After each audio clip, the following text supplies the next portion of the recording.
From the EPAWA headquarters in South Allentown, Pennsylvania, it's time for Weather Weeklies, an informative video of the ins and outs of weather that affect you most in the EPAWA coverage area.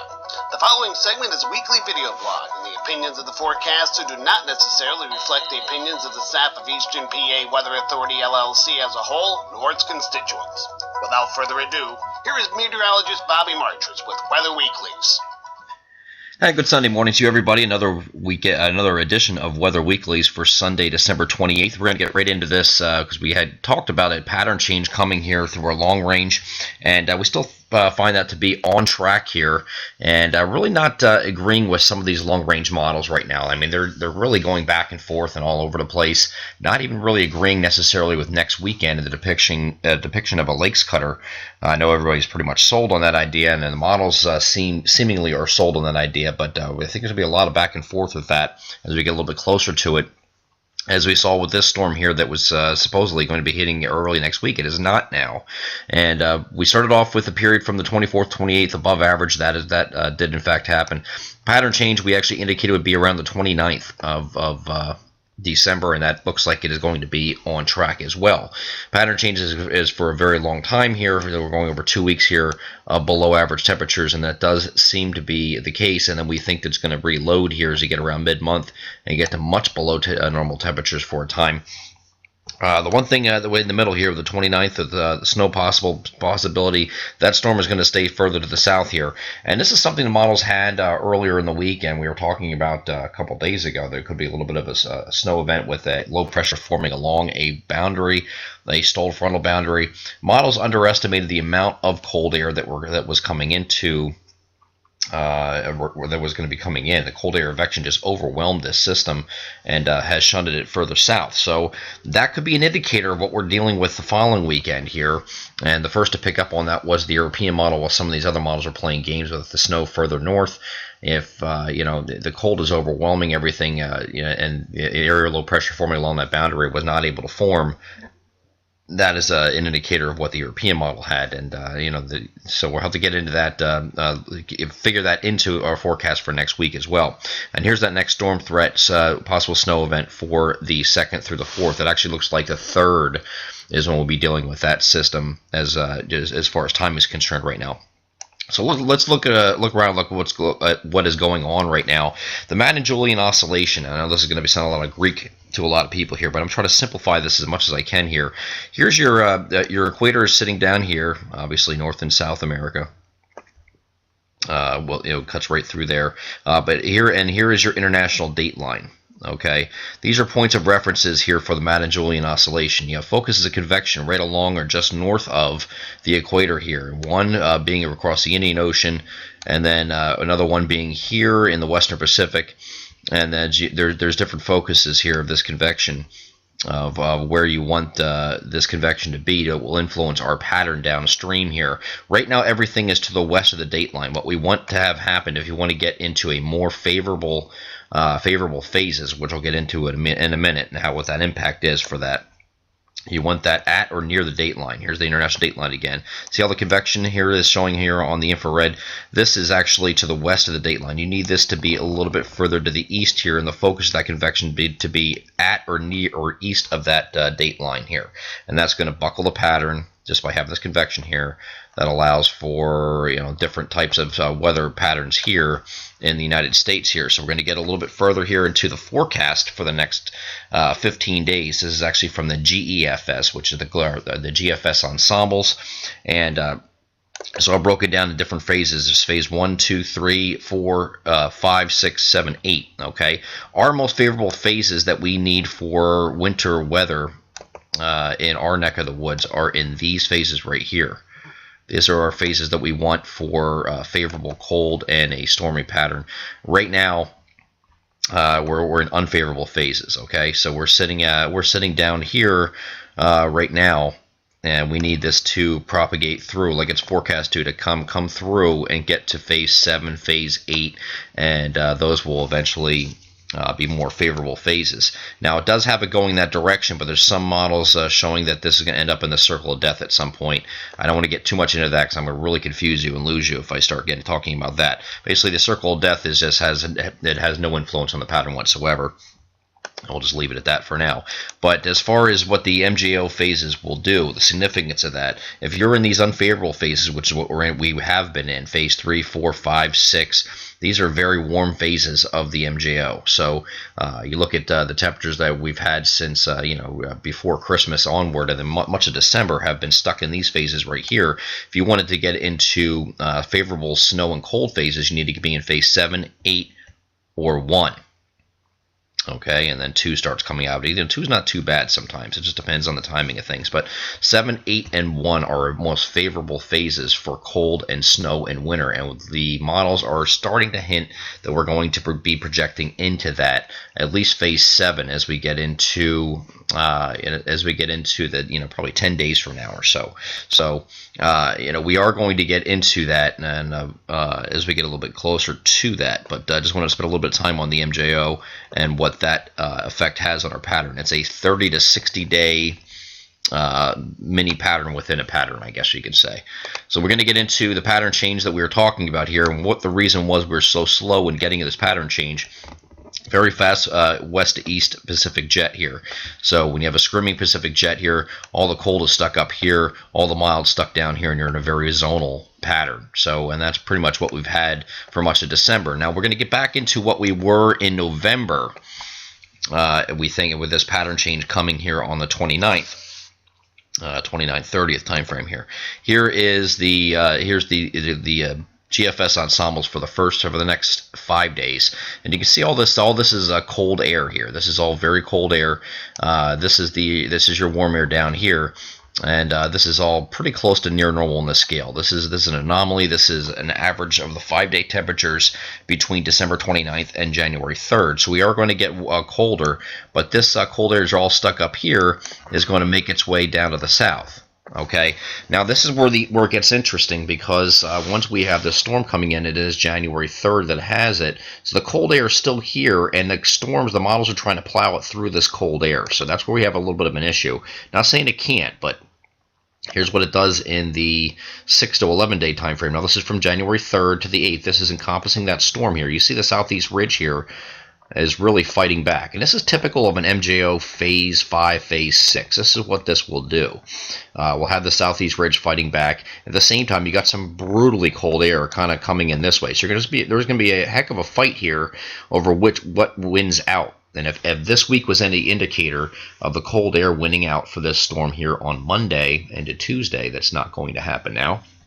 That's because the models were underestimating the amount of cold air coming in, and which they typically do. Okay, and that cold air is responsible for this storm actually being that never really formed along this boundary, being shunted further south, and we're left just cold and dry. So that's an indicator this cold might be a little bit further down to the south here. It might fight this southeast ridge a little bit more. So we're not ready to give up and say, oh yeah, the storm coming in is going to cut right through the Great Lakes, and we're going to be on the warm side of it. We're going to get rain. Yes, that's what the models say. But the models always like to try to plow this through cold air, and it does that often. And then it realizes, wait a minute, there's a lot of cold air here. Maybe we should back off a little bit. So we're going to get into that at the end of this video here, but we're going to talk about after this system leaves, even if it does cut, we got a tremendous amount of cold air that's going to continue pushing to the south here, and you can see that some very cold air, and we're now talking about the period between January 8th and the 13th. This was previously, you looked at this a week ago, it looked like the models were trying to say, oh, this is going to be warm this week, that period. Well, now they're saying no, it's not. So they're going back and forth because they're going into this pattern change and really can't figure out what to do with it.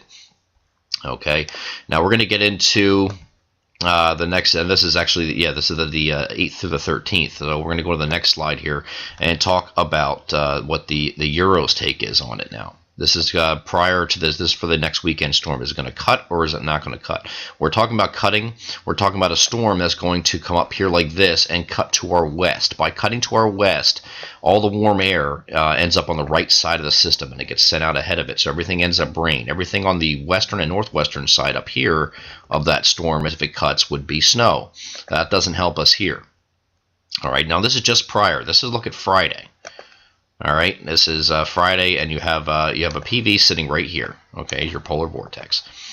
All right, you have cold air, and this is all below normal temperatures here. We're not very far below normal, but we are in the colder portion. Here's all the cold air sitting right here. This is all cold air. All right, and then you have this other system down here, a little cutoff, so cutoff low. All right, now what this does in just 24 hours, the European model takes it from this look to this look. Well, that's a heck of a difference, and that's because it cuts this system. And the polar vortexes up here actually shifts to the west and allows a little escape route for this thing to come up and cut right through the Ohio Valley. Look what it does. It brings all these warmer temperatures here when this system cuts here. So if that's the case and this cold air just disappears, which I don't see happening, but let's just say for argument's sake it does, you get this warm air out with this system that comes in here. And here, after this leaves, here's the storm taking all the warm air out with it, and right after it leaves, hey, look what happens. All the cold air comes in back behind it again. So this would not be good for snow lovers if this would happen, because this is just like, oh, well, it's going to be cold and dry all week. It's going to warm up just in time for the storm, and then go right back to cold again, and cold and dry. Well, that's not what we want, and I don't think that's going to end up happening. I do think you're going to get some wintry side to this regardless. And here's a look at one model here showing that cutting through through the central Great Lakes, and then cuts up in this direction just like this. We're on the warm side of things, but initially we're cold enough that we start off as snow in the interior. We start off as snow, and that's going to go over to sleet and freezing rain, and then eventually rain as this system plows up to the north. This is just the cutter solution here. I'm going to show you the Canadian model, though. Had a different look to this last night. It too did cut, but it has enough cold air on the front end, and it just hangs tough with a lot of cold air initially, with some snow and then an extensive period of sleet and freezing rain. But instead of cutting it up in this direction here like this, it cuts it further east. So here's their low pressure center right here, and it actually transfers to another system offshore. Well, that happens too late for our area. So it ends up mostly rain after that, after you get the wintry side of it to begin with. So either way, both are showing this wintry side to start. So I know regardless of whether it's cutting or not, you're going to get a wintry side to it. All right. My thinking is that instead of it cutting like this, that it comes up, starts to come up here like this, and then either transfers energy to another system down here, which would bring us more of a wintry element to it, or it does a southwest flow event type deal where it doesn't phase and cut through the lakes like this, and it just slides out like in this direction like this, and then you get snow, and primarily snow up here. So a lot of things to still consider as we head into next weekend. A lot of things can still happen. So I just want to emphasize that until this pattern changes completely, the models have been struggling with this stuff in the long range. So anything that's showing in the long range, just be careful with. I know we're only talking about next weekend. It's not super long range, but there's a lot of time for this to go to a colder or more wintry side, and that's what we're going to be looking for as we head into next weekend. If it does cut, of course, it strengthens the cold behind it and then reinforces it and drops it south here, and you get some really cold air here. This, of course, would be January 6th, 7th, and beyond.